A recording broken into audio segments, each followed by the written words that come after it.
Olá, bom dia! Você está assistindo ao Repórter Visual, um programa acessível da TV Brasil. E as novidades do nosso programa você pode acompanhar pelo facebook.com/Visual TV Brasil. O Repórter Visual começa agora, o primeiro programa jornalístico da TV brasileira feito em Libras.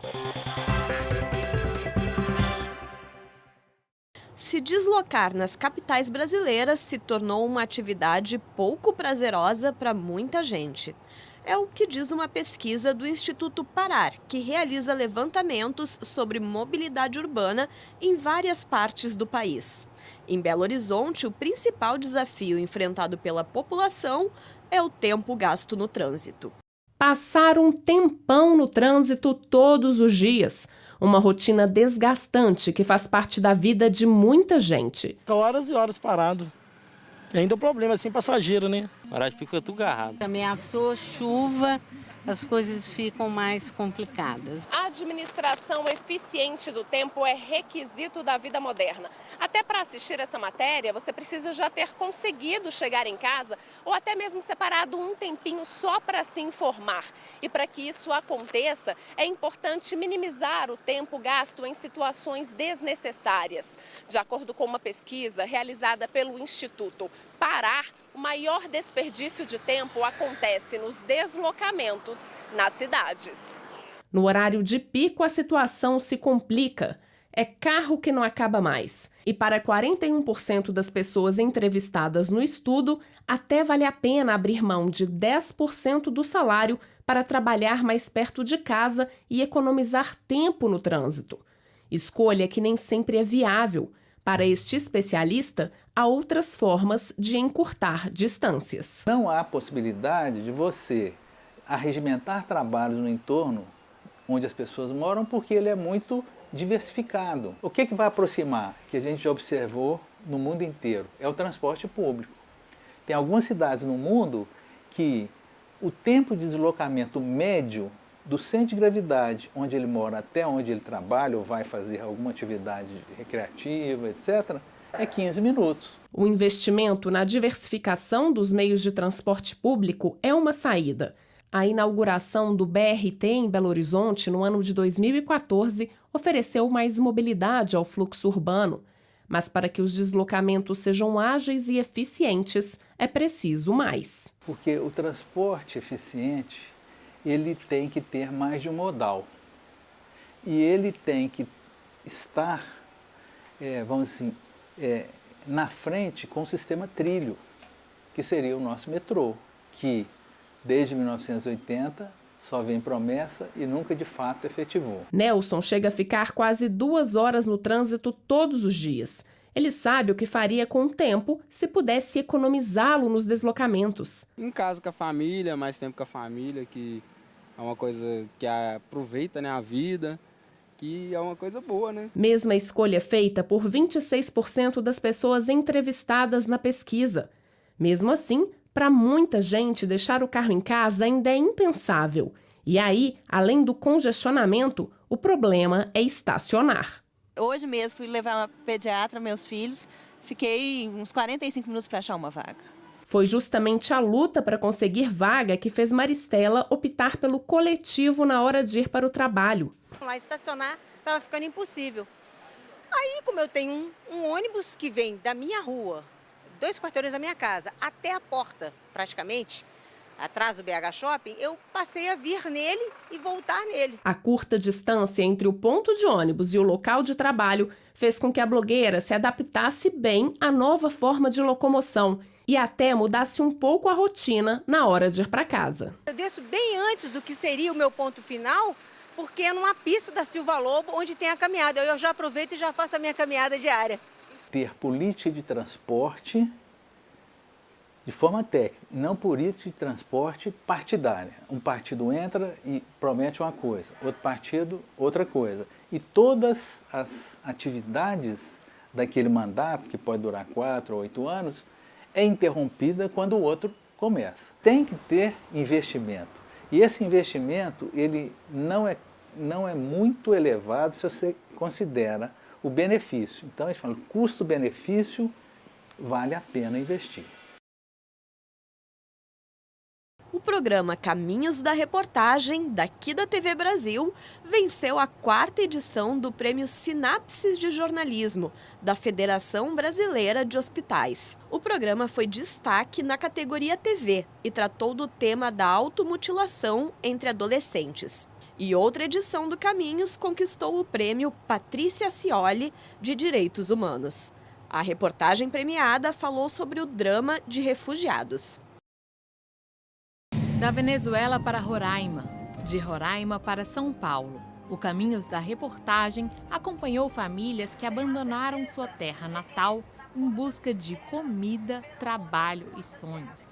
A reportagem Vidas em Trânsito, da TV Brasil, acaba de ganhar o 1º lugar do Prêmio Patrícia Scioli, organizado pela Associação de Magistrados do Estado do Rio de Janeiro. Ganhar um prêmio como esse é muito importante, tanto para a minha equipe do Caminhos da Reportagem, como a TV Brasil como um todo, porque ressalta a importância da comunicação pública para o país, né? Ao todo, R$90 mil foram distribuídos para iniciativas que valorizam os direitos humanos em 4 categorias. Trabalhos sobre a lei do feminicídio na sociedade patriarcal, banco de dados sobre violência doméstica e aulas de direito no YouTube também foram premiados. A premiação está em sua 7ª edição e neste ano a questão dos refugiados teve destaque. A Caritas foi homenageada com o troféu Au Concours. São trabalhos jornalísticos, trabalhos de magistrados, a gente tem um prêmio ao concurso, trabalhos acadêmicos e trabalhos humanistas em geral. É importante que se diga que ninguém sabe o resultado, então é uma emoção muito grande para todos nós. O presidente do Supremo Tribunal Federal, ministro Dias Toffoli, esteve no evento. Na premiação, ele afirmou que os direitos humanos permeiam toda a Constituição e elogiou a ação do governo federal e das Forças Armadas no atendimento de refugiados venezuelanos no Brasil. A questão dos refugiados também tem impactado o nosso país de forma mais intensa nos últimos anos, em razão do enorme fluxo de pessoas que têm ingressado no país, especialmente provenientes da Venezuela, sobretudo pela fronteira com o estado de Roraima. A nossa lei assegura aos refugiados os direitos previstos na Convenção de 1951 e no Protocolo de 1967, dentre eles a obtenção de cédula de identidade comprobatória da condição refugiado, carteira de trabalho, documento de viagem e acesso aos elementos essenciais a uma vida digna. O assunto agora é esporte paralímpico. Do guiso na bola, que permite cegos jogarem futebol, à evolução de próteses de corrida para quem, por exemplo, não tem 2 pernas. A tecnologia abriu as portas do esporte a pessoas com deficiência. Os equipamentos para competição no paradesporto são cada vez mais personalizados. O acesso a eles, porém, ainda é um desafio. Na simbiose entre o ser humano e a ciência, a essência do esporte adaptado. Foi uma prótese como essa que alavancou a vida de Vinícius após um acidente de moto há 5 anos. No ano passado, ele virou campeão mundial entre os amputados de perna. Eu entrei em contato com o campeão mundial na época que eu estava no hospital, ele é um alemão, e ele falou assim, ó, eu posso te ajudar, vou mandar uma equipe aí do Brasil te avaliar, se você tiver o perfil eles vão te apoiar, né? Eles gostaram do meu perfil e acabaram me doando a primeira prótese minha, né? Os primeiros registros do uso de próteses vêm da Índia antes de Cristo. A evolução passou por Egito, Grécia e Roma Antiga. Os materiais variavam: ferro, bronze e madeira. No século XX, o brilho do ginasta alemão Georg Eisen, com 6 medalhas na Olimpíada de 1904, usando uma prótese de madeira, e a criação dos Jogos Paralímpicos em 1960 acentuaram o avanço tecnológico. Na década de 80, o norte-americano Van Phillips desenvolveu a prótese de fibra de carbono, a lâmina, como a que permitiu ao sul-africano Oscar Pistorius competir na Olimpíada de Londres ao lado de atletas sem deficiência.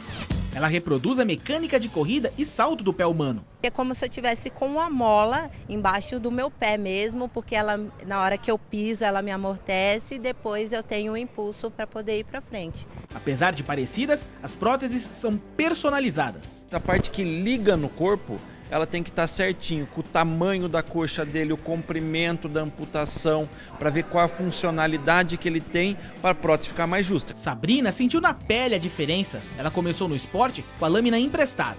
Ele ainda era homem, né? Então ele pesava 95 quilos e eu pesava 60. Ela era bem dura, mas eu conseguia correr. Mas quando eu peguei que eu ganhei uma com o meu peso apropriada para mim, foi uma diferença enorme. Já nos esportes em cadeira de rodas, a adaptação não se limita ao tipo de deficiência. E elas são feitas para deslocamento dentro da funcionalidade de cada uma. Se a gente for pegar a cadeira do rugby, ela é feita para o contato, então ela vai parecer ali um Mad Max, né? Uma cadeira de aço feita para pancada. A cadeira do basquete, ela já vai ser adaptada para a funcionalidade de ser veloz e permitir o manejo da bola de uma maneira eficiente. A cadeira do atletismo, ela vai ser feita para se deslocar rápido, ter uma grande resistência. O desafio agora é fazer com que essa tecnologia se torne mais acessível. O grande problema, e essa talvez seja a lacuna, é quando esse atleta está começando. Como ter acesso ao equipamento? Às vezes os clubes não têm isso. Hoje os sistemas sociais do Brasil, o INSS, a Previdência, eles dão um equipamento razoável e muitas vezes até bom para as pessoas com deficiência para o seu uso do dia a dia.